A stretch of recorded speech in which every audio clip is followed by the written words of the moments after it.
Welcome to the 374th meeting of the New York Comics and Picture Story Symposium. This is a weekly lecture series about comics, animation, illustration, and other text image work. It's funded in part by the Will and Ann Eisner Family Foundation. And our guest this afternoon is Thierry Groensteen. He is a seminal figure, at least to me, in French comics and the city of comics in Angoulême. He curated the Comics Museum in Angoulême from 1993 to 2001. He was the chief editor of two important journals about comics, Le Cahier de la Bande dessinée and Neuvième Art. And he taught for many years at the university in Angoulême, the École Européenne Supérieure de l'Image. And that's probably where I met him first. And he curated many exhibitions, both at the museum and the school. He's an occasional scriptwriter and novelist, and the author of numerous books on the history, the semiotics, and the aesthetics of comics. And those books include The System of Comics, Comics and Narration, and An Expanding Art, all from the University Press of Mississippi. His most recent book on comics is what he'll be talking about today, and that's the birth of the comics industry in France during the Belle Epoque, 1880 to 1914. So take it away, Thierry.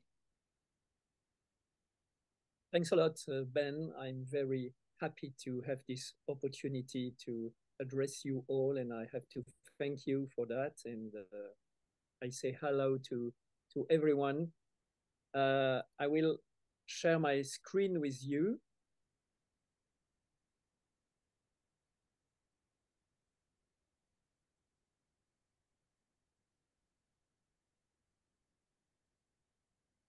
Does it work? Good. It looks good. It looks good.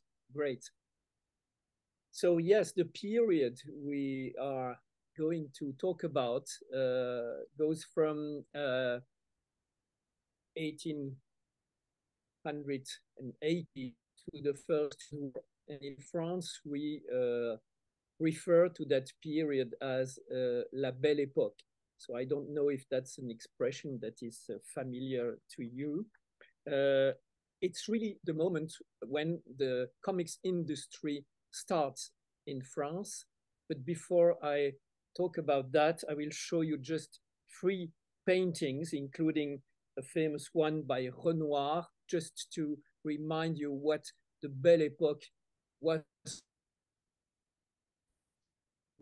This is the period we're talking about, and it's of course known as the moment when the cinema was invented, the beginning of the movie industry, but it was also the beginning of the comics industry, and that's what I tried to demonstrate in my book. It is not, though, the invention of comics if we consider that the first comic artist, the first cartoonist was the Swiss Rodolphe Töpfer, and that was 50 years earlier. So you can see here a page from his story, Les Amours de Monsieur Vieuxbois. Monsieur Vieuxbois is known worldwide as Mr. Obadiah Oldbuck. And here he commits suicide. That's something that he does several times in the course of his adventures, because he's passionately in love with a woman who doesn't care much about him. So Rodolphe Töpfer published 7 albums in his lifetime in the 1830s and 40s, and they were really the first graphic novels, as we would say nowadays. But after that, for a few decades, the comics production was very small, very narrow, very rare. There were maybe 2 or 3 dozens other stories published in the Francophone area, I mean France, a part of Belgium and a part of Switzerland. And all these stories were published not in the press, but in book form, and they were meant for adults. But the circulation was very small. So what changes in the 1880s is that the number of cartoonists producing comics increases notably. And that is for 2 reasons. The first reason is the end of the preventive censorship. You see here a cartoon by the artist Gilles, published in July 1874, and it shows an allegoric figure character named Madame Anastasie with her giant scissors and her owl, and she personifies censorship. Until 1880, there was a system of preventive censorship, which means that every publisher in France had to submit the content of its publication, whether a magazine or a book, before it was printed to some governmental office. And of course, that was a very hard restriction to the freedom of publishing and drawing also. When this system was abandoned, in a few years, there was a spectacular flowering of satirical weeklies for an adult readership. And comics moved then from the book industry to the press, because it's in these various satirical weeklies. Oh.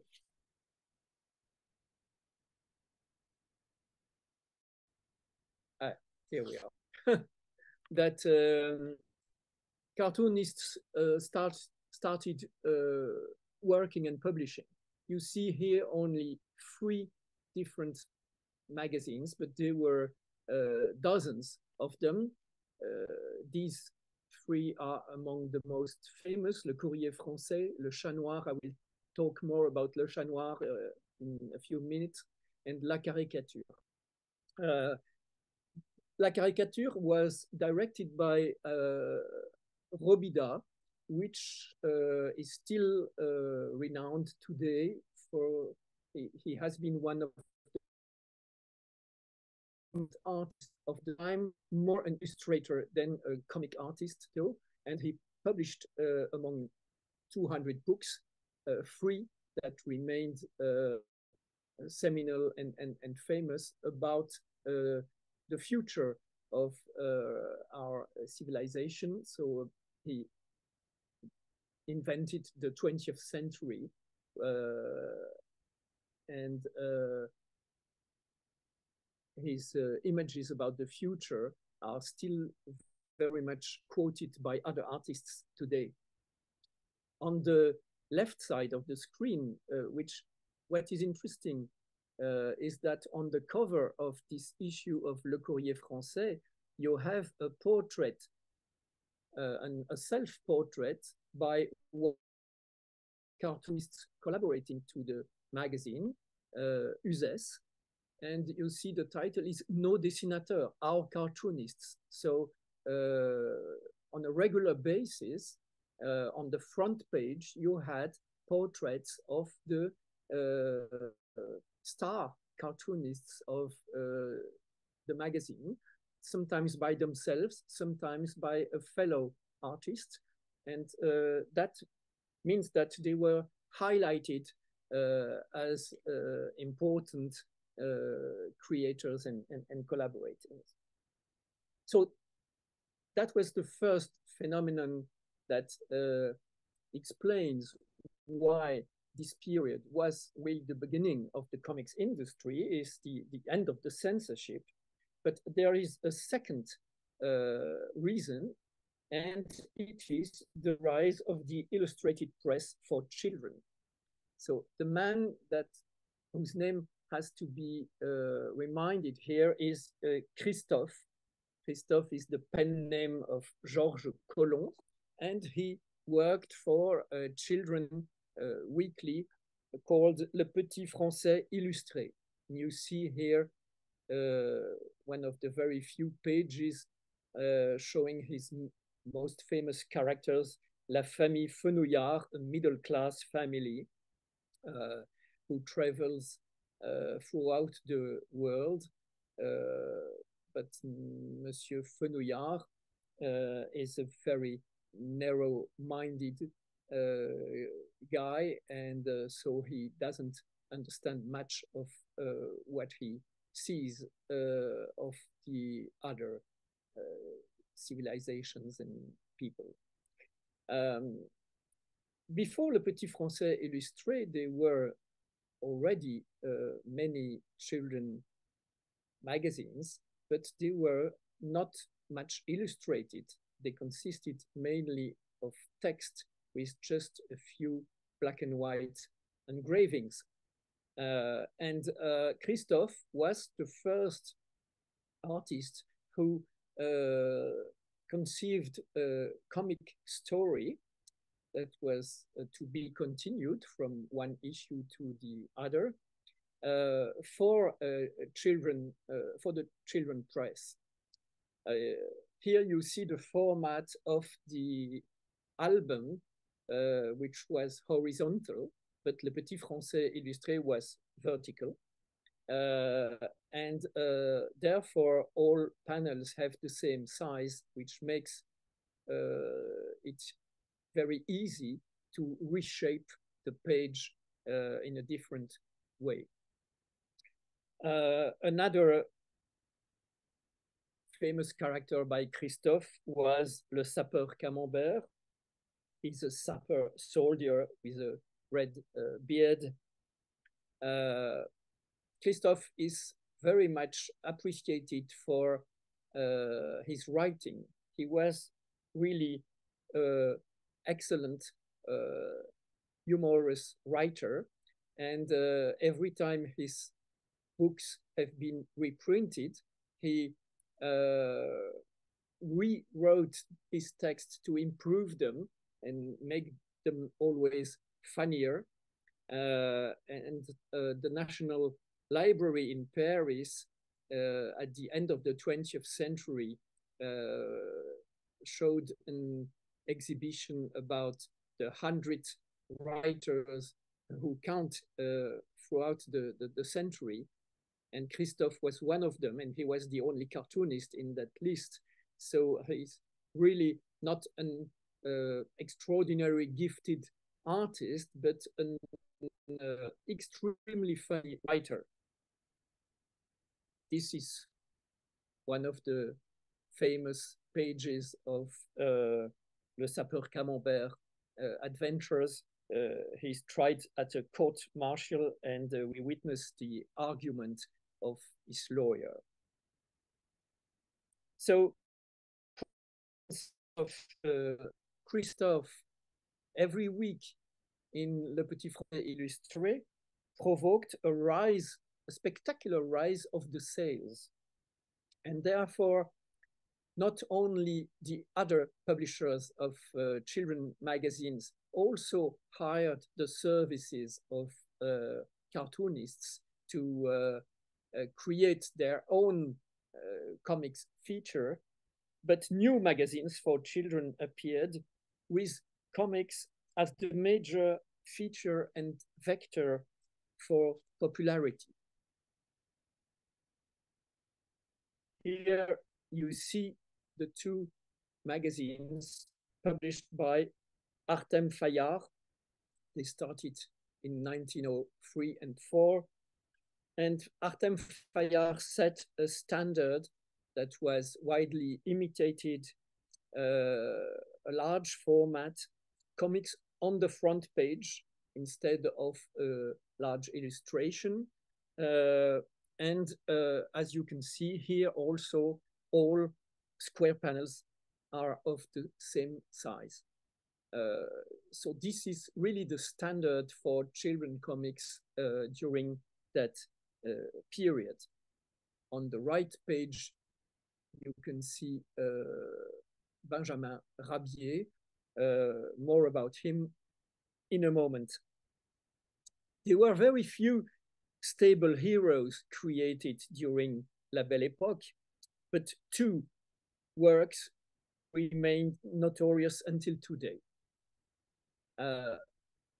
First, I show you these other, goes too fast.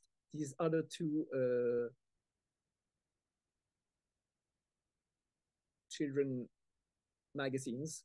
As you can see, they were very, very well designed and produced. And what is funny, you can see it on the right page from Le Jeudi de la Jeunesse, is that they count the number of panels. They announce that in these 432 pages, so it's a volume collecting several issues, you will find approximately 2,600, they say engravings, but we are not talking about engravings, but only of panels that were designed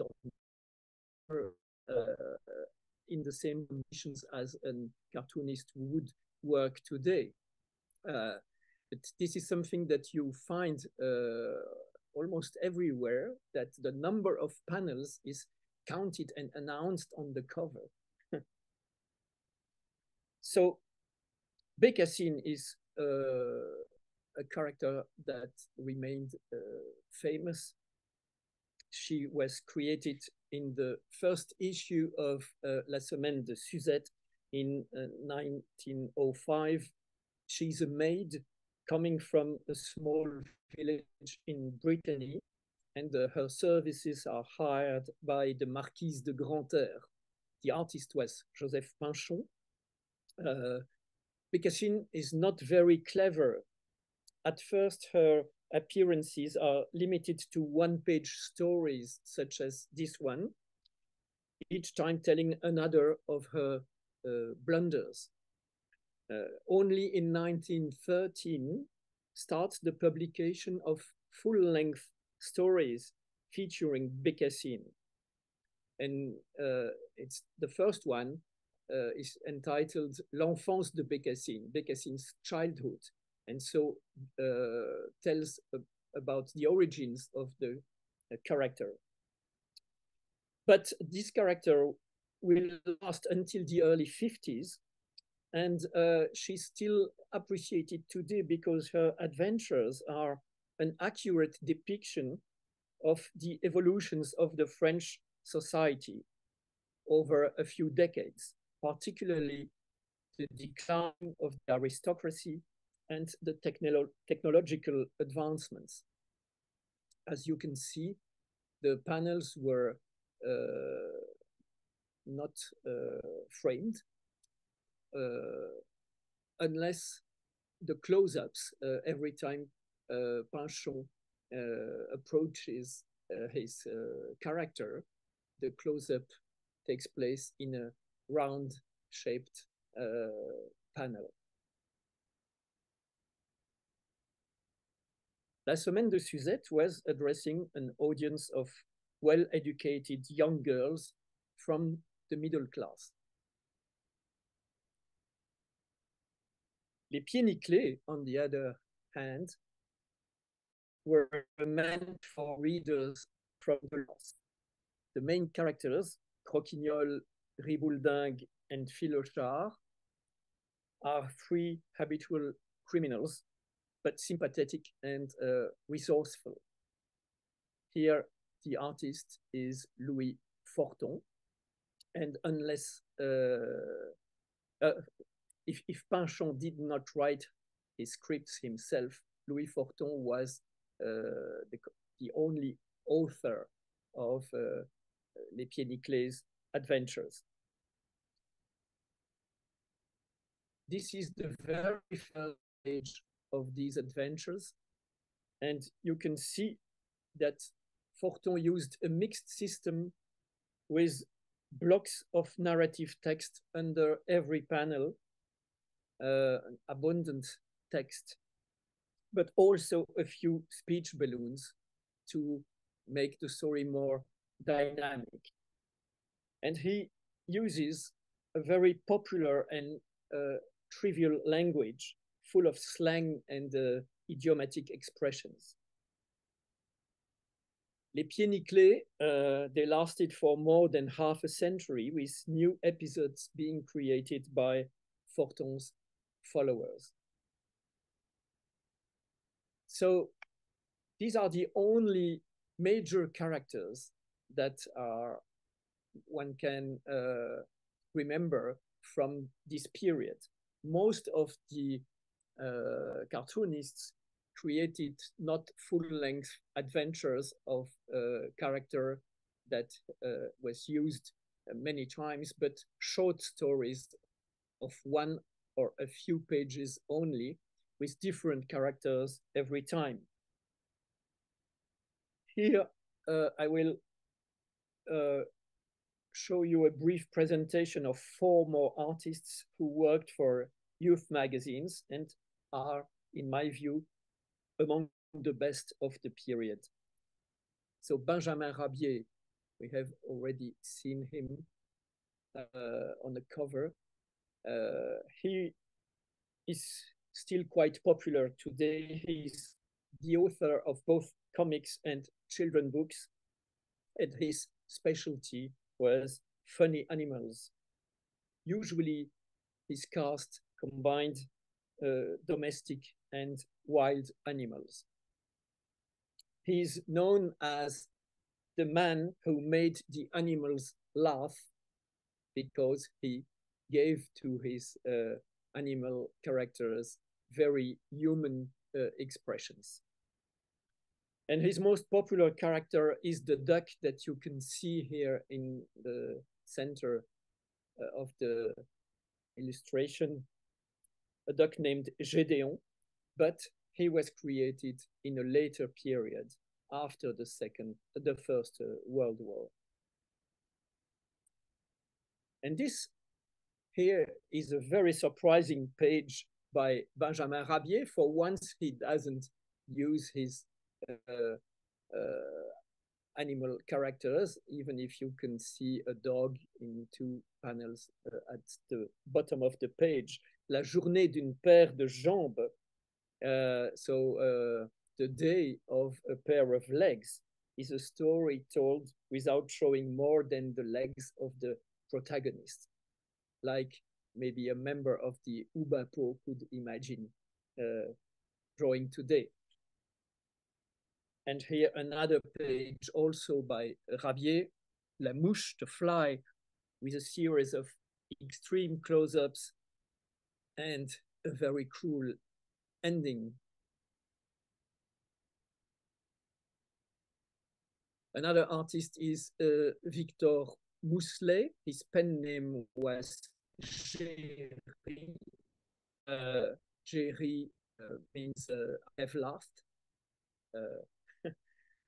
phonetically. He has been recently rediscovered thanks to the National Library, which reprinted several of his stories in 2 beautiful albums. He was specialized in science fiction stories, sending his characters, usually bachelor scholars, to distant planets, or even visiting hell.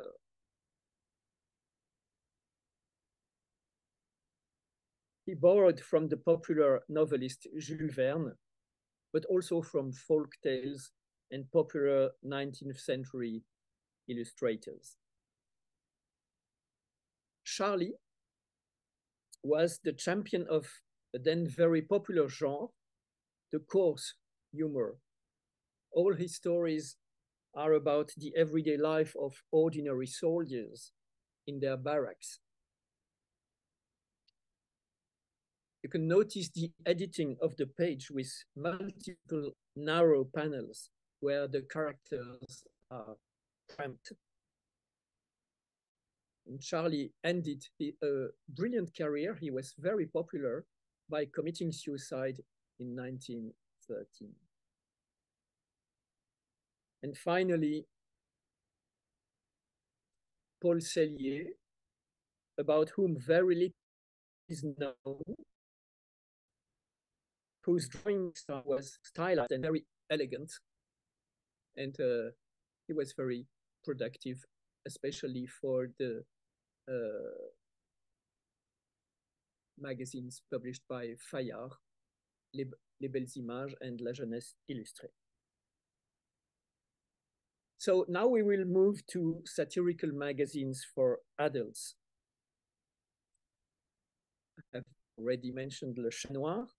Le Chat Noir was published on a weekly basis by a famous cabaret in Montmartre. And the third page was always dedicated to a one-page comic. And most of the time, they were silent comics. Although you can find some silent comics in other magazines, pantomime strips were really the specialty of Le Chat Noir. This tradition of silent comics came from Germany, and its inventor was the great Wilhelm Busch, who produced many such stories for the weekly Fliegende Blätter, Flying Pages, in the 1860s. At first, two artists only worked for Le Chat Noir: the Swiss-born Steinlen, Théophile Alexandre Steinlen, still very much appreciated today by cat lovers. He used black cats as protagonists of most of his mute sequences. This one is again a very cruel story. The male cat calls his Dulcinea, a white female who lives opposite the street. She appears at the window, jumps to join him on the roof, but fails and dies in the gutter.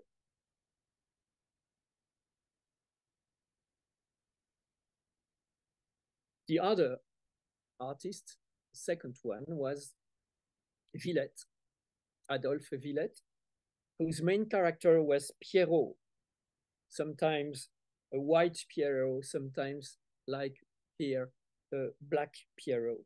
Pierrot was a character who had become extremely popular thanks to his appearances as hero of pantomime shows on the stage of a famous Parisian theater, Le Théâtre des Funambules. And so there were songs, plays, later even films dedicated to his character, but Villette made him very popular in comics too. Later, Le Chat Noir hired other artists, and Caran d'Ache was soon recognized as the champion of silent comics. Caran d'Ache was the pen name of Emmanuel Poiret. It's a French way of writing the Russian word meaning pencil, Caran d'Ache. I don't know the Russian language, so maybe my pronunciation is not very accurate. This page, entitled How to Create a Masterpiece, mocks the Impressionists' painters, and the work that appears on the canvas refers to Monet's famous Impression Soleil Levant, the painting whose title gave the name to the Impressionists.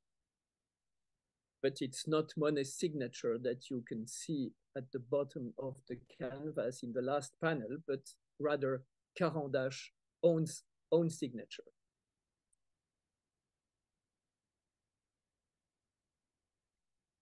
A son of an officer in Napoleon's army, Caran-d'Ache was fond of uniforms and military scenes. In this famous letter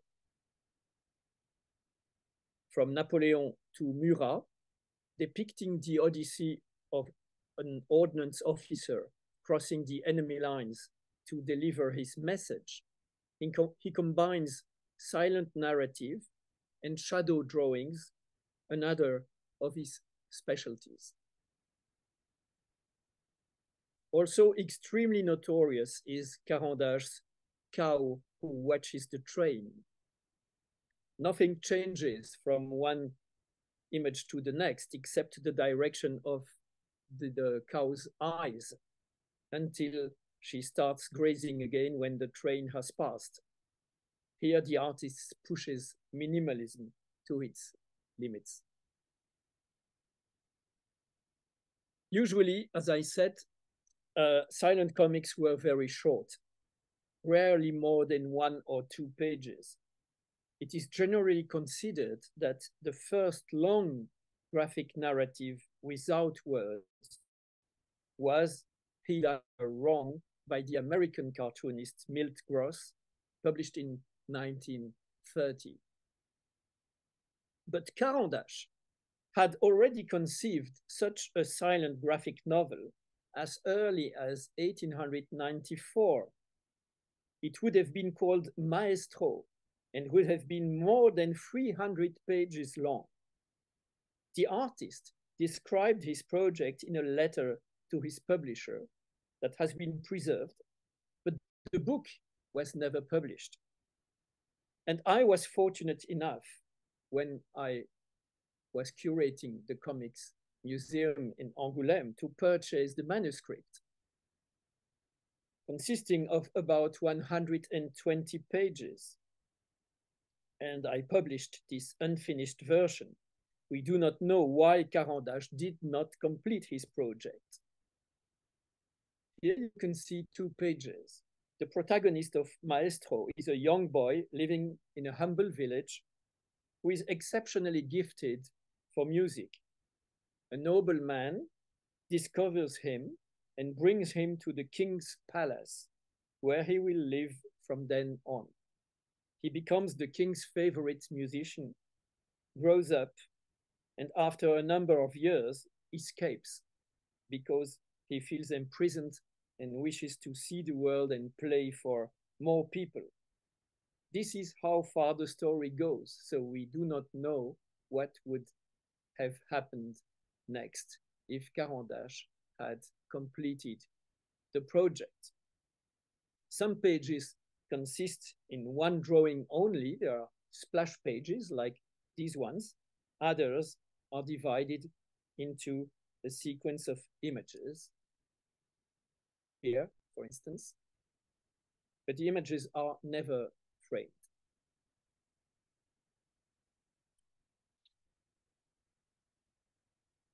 Now, a word about l'Illustré National. This was the title of a weekly illustrated magazine meant to entertain the whole family.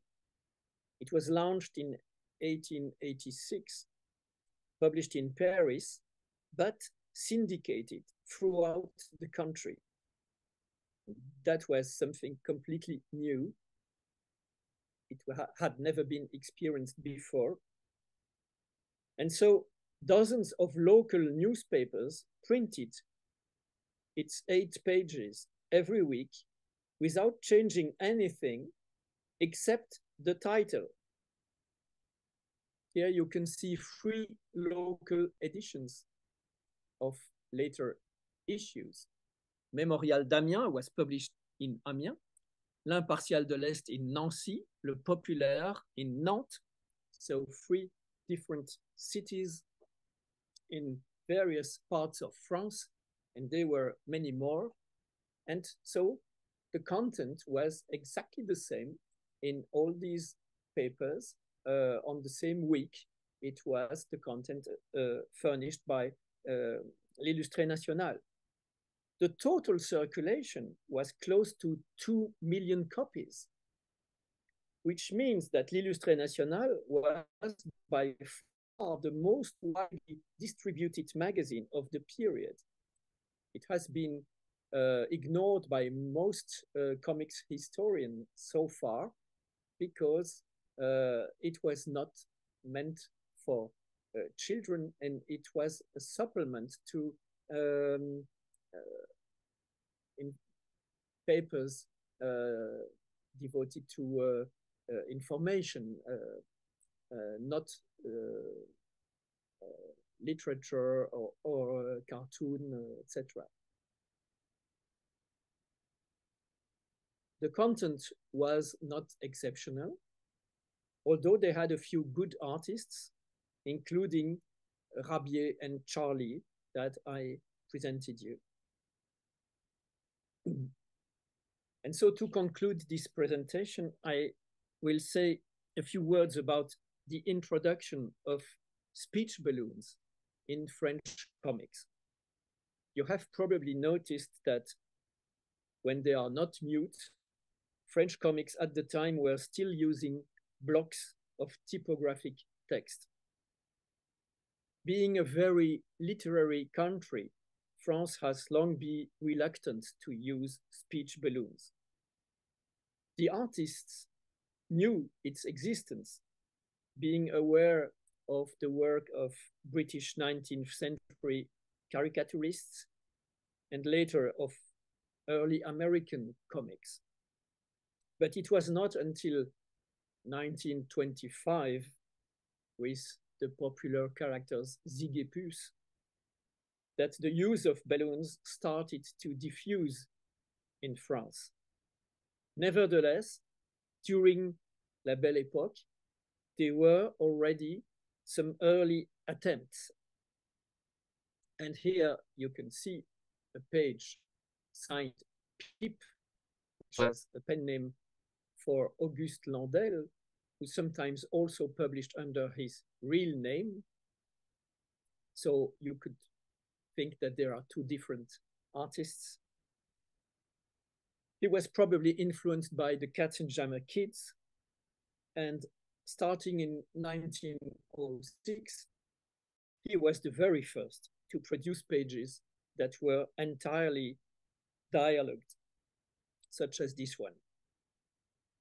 Produces maybe a dozen of them, not more.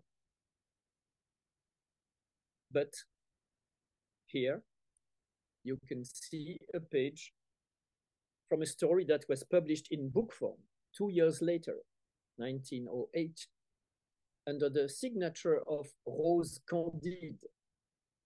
For a long time, everybody thought that Rose Candide was a female artist. But in reality, it was a man whose real name was Émile Tappe. And Sam Aesop, which was the title of this story,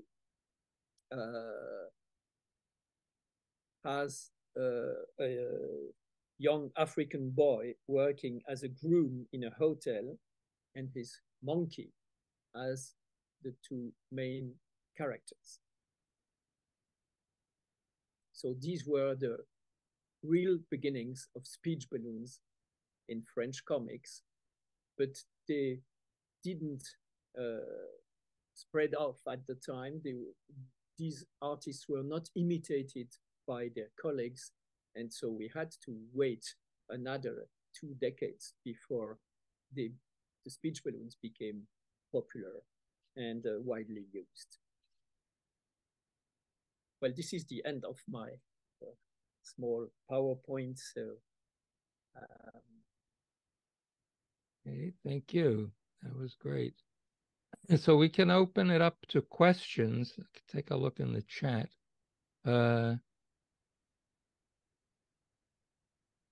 Any questions? If you have a question, you can unmute yourself or anybody. I would like to ask a question. This is Guy Lawley in London. Sure, go ahead. Thanks, Ben. Thierry, that was fabulous. Thank you. Lovely slideshow. I have the book, but I'm not a very good French reader, so I translate a few paragraphs here and there.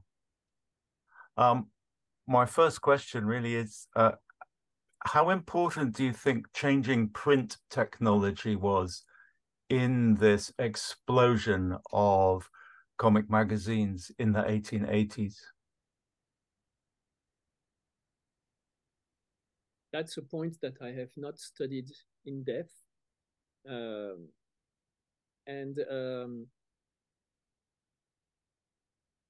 it has certainly played an important role in the fact that the circulations of the magazine could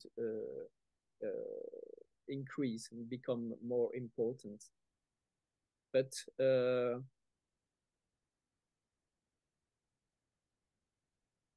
if you look at the same time, I have not developed that point today, but at the same time, they were still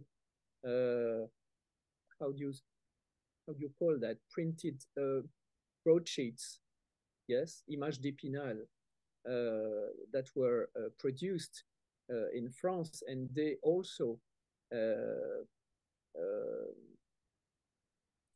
used the service of the same cartoonists that we have seen. The cartoonists worked for the press, but also for this industry of popular broadsheets. And there they were still using the lithographic process, and there were several printing techniques that were in competition at the time. So artists moved from one technique to another, or sometimes they produced only the original sketch and their work was reinterpreted by engravers. Sometimes they produced the final original art that was reproduced by a technique that is our modern offset. So this is what I can say. Thank you very much. Yeah. Any other questions or comments? Ben, I have a question. Sure, go ahead. Thierry, thank you for a wonderful presentation. Can you tell me where your book is available for purchase and whether it's going to be translated into English? Do you know? No, I don't think so.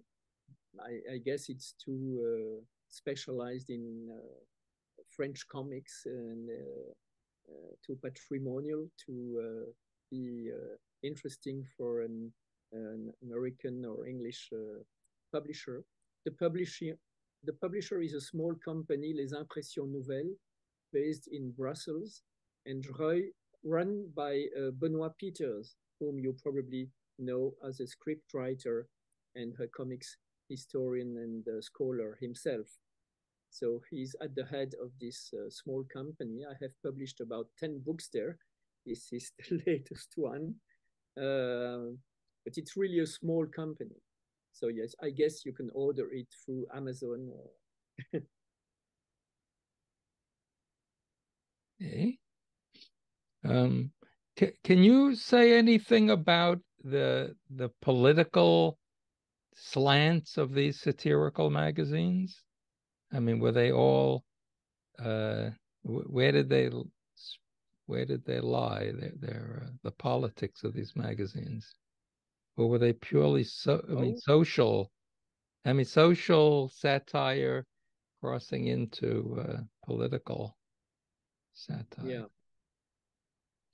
Of course, children's magazines were apolitical, right, but the satirical magazines were most of the time very critical about the technological progress, about also the suffragettes, which were the first feminists, very active at the time. So a lot of cartoonists are very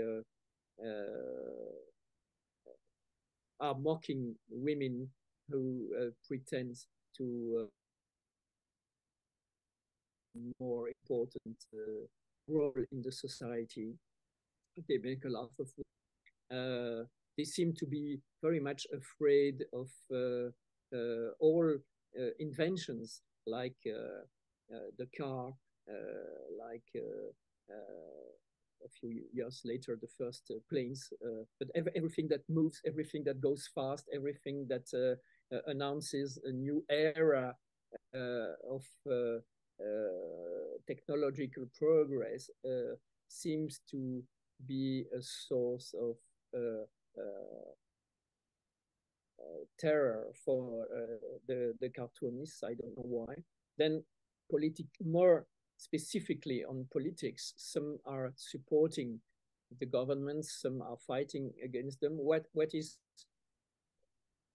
it's difficult for us with 100 years later to understand all the references to characters that don't mean anything to us anymore. I mean, public persons. But what is particularly striking is the anti-Semitic cartoons, and sometimes you find also in some publications. I reproduce a few in the book. I have not shown them today here, but there were some very disagreeable images propagated then through these satirical magazines. Yes.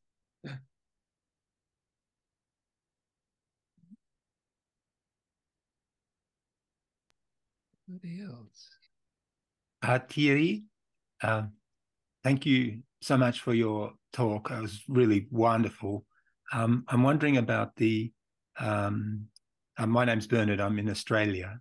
I'm wondering about the working conditions of the cartoonists. You know, did they do their stuff in their own studios? Was there ever a situation where they worked together at the offices of the publishers? No, they worked at home. Vast number of them lived in Montmartre. Montmartre was the neighborhood in Paris where the artistic life was concentrated, with a lot of artist studios, with many cabarets and theaters, etc. So a lot of them worked there, and usually they tried also to paint. So many cartoonists were bad painters, but nevertheless they had this second activity on the side, and some of them have even had even some success with their fine art production. Or they had other activities like designing sets for theater productions, or in the case of Caron, he designed toys for young children, articulated toys representing animals. So most of them had several activities, and it was very hard to make a living of their comic production only, except if you were the author of Bécassine or Nickelés, who were very successful. Yeah. But so I have counted that there were 180 different cartoonists active in the comics industry during period. So I think one can say that it's the birth of an industry, because they were numerous, but very few lived comfortably of their comics production. So it was still seen as an adjunct or another activity that you might do as an artist. You might paint or carve or produce toys, but you'd also use your drawing skills. And were they referred to as illustrates, or did they have? Was there a term for cartoon, like for cartoonist? No, the term that was most used was only dessinateur. So yeah. Benjamin Rabier, for instance, was also a pioneer in animated cartoons. Mm-hmm. Mm. And did any of them? I'm sorry. One last question. Did any of them were together in the one like with shared studios? Do you know? Not that I know. No. Thank you.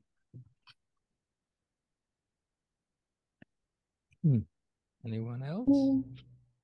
One more question. Thierry, was this all work for hire, or did they maintain any rights to any of their work? No. They had no rights whatsoever.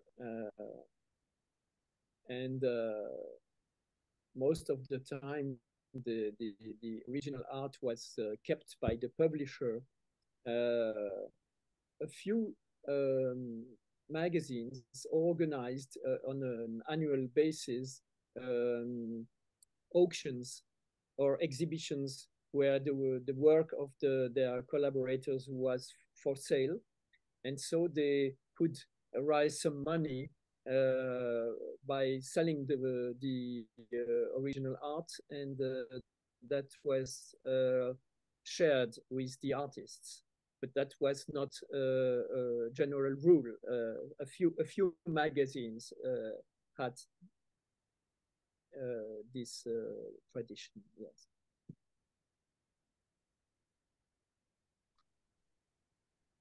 It's Guy again. Artists, sorry. Oh.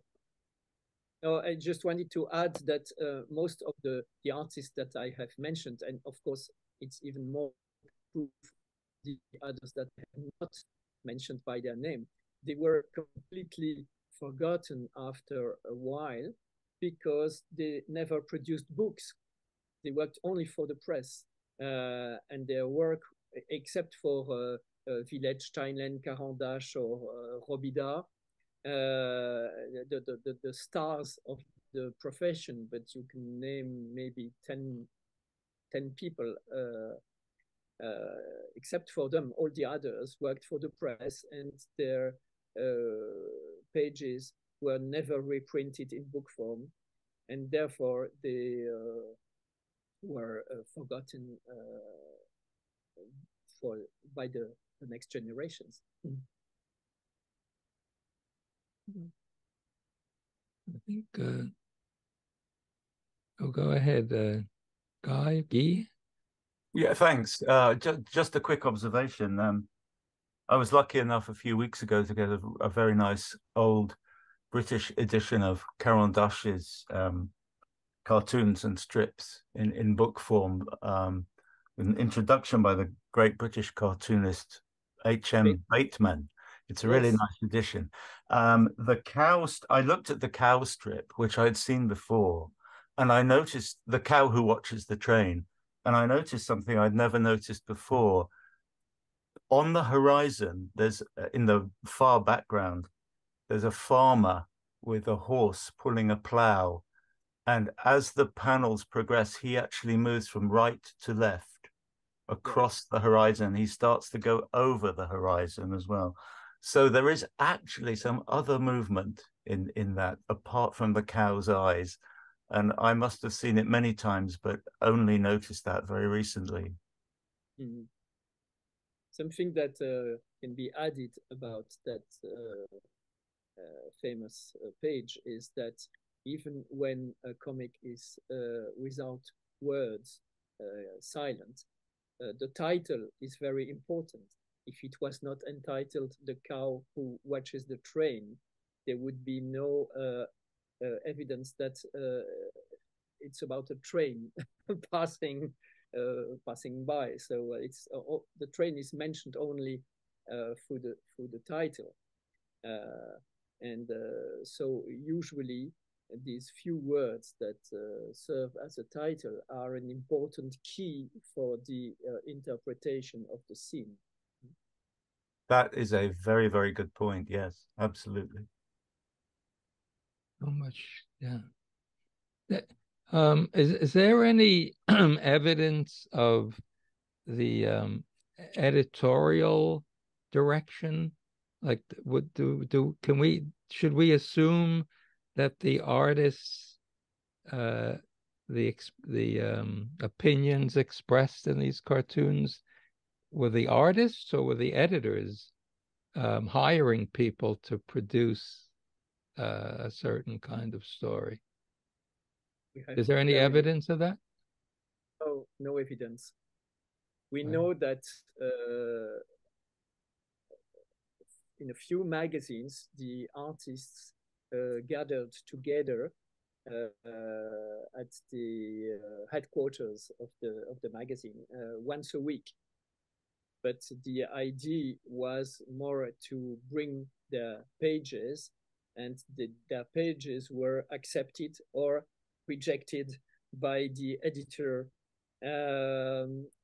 Of course, they must have discussed the general editorial line of the magazine in these meetings, but we have no memory of that. Are any of these editors go on to be known writers, or? Yes, Le Chat Noir, the editor of Le Chat Noir was Alphonse Allais. First, Émile Goudot, who was at the head of a group of artists known as Les Hydropathes. And later, Alphonse Allais, who is a famous writer. Mm-hmm. So Robida, as I said, was himself at the head of La Caricature, and he was a famous artist himself. But most of the time, the name of the editor is not even mentioned in the magazine. So we have very little information about these people. Oh, this is Guy again. Am I right in remembering that Willette started his own magazine, which was markedly anti-Semitic and openly anti-Semitic? He was a major figure in that sense, I think. And I think he started a magazine. Thierry, am I remembering right? He had for a while his own magazine. The title was Pierrot, so after his main character that I presented to you. It was not a political magazine, but it is true that in various occasions and in other publications, he signed anti-Semitic cartoons, and he oh my God, it's difficult for me to say that in English. He even how do you say that? Present himself for elections, yes, political elections, as the candidate of the anti-Semitic party movement in Montmartre. Dreyfus, during the famous affaire Dreyfus, Caran d'Ache teamed up with Jean-Louis Forain, who was an important cartoonist, but not a comic artist. And they produced a magazine called Pieds, was full of anti-Dreyfus cartoons. And so some of them were explicitly anti-Semitic too. But in the case of Carandache, if he was against Dreyfus, it was more because he admired the French army so much. As I said, his father was an officer in Napoleon's army, so he was glorifying the uniform, and he defended the army against everybody who might have attacked the institution. And so Dreyfus was seen as how do you say, in tâche. I don't find the word, sorry. A traitor, maybe. Yeah, a traitor, yeah, let's say. Thank you very much. Yes, yes, very revealing.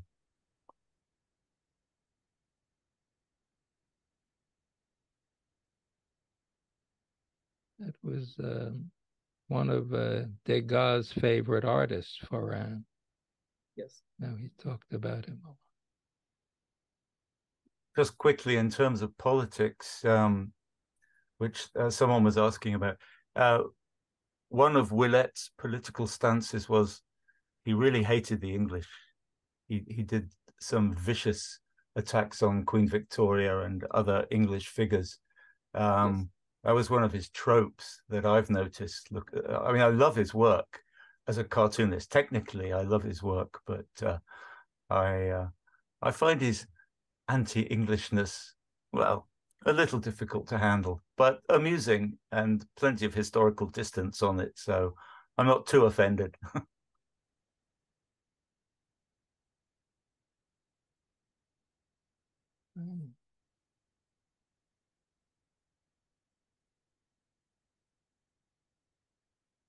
Anybody else? Any other questions?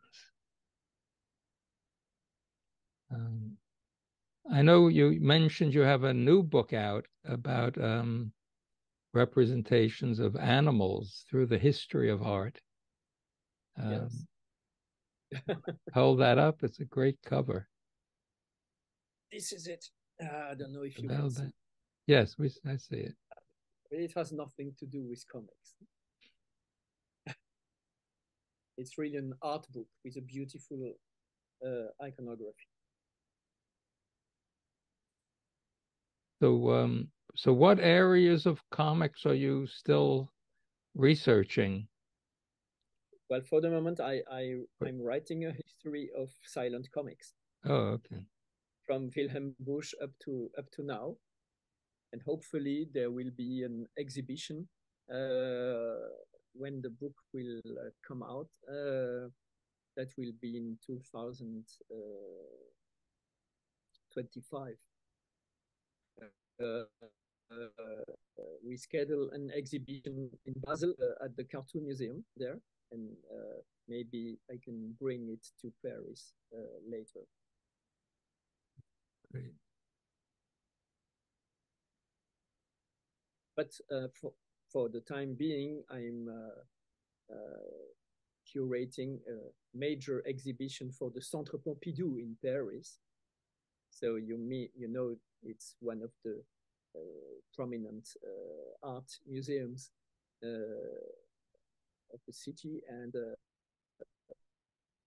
next year, during 5 months, there will be a very large comics exhibition for the very first time with 140 different artists exhibited from Asia, America, and Europe.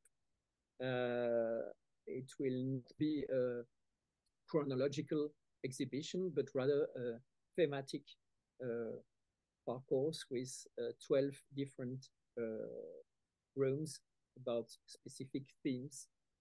And there will be a very beautiful catalog also.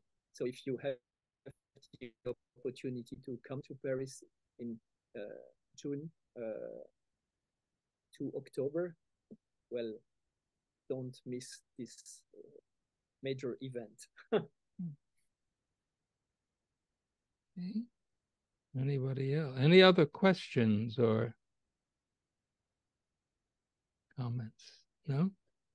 Okay, thank you. That was great to see you and to see your pages from your book.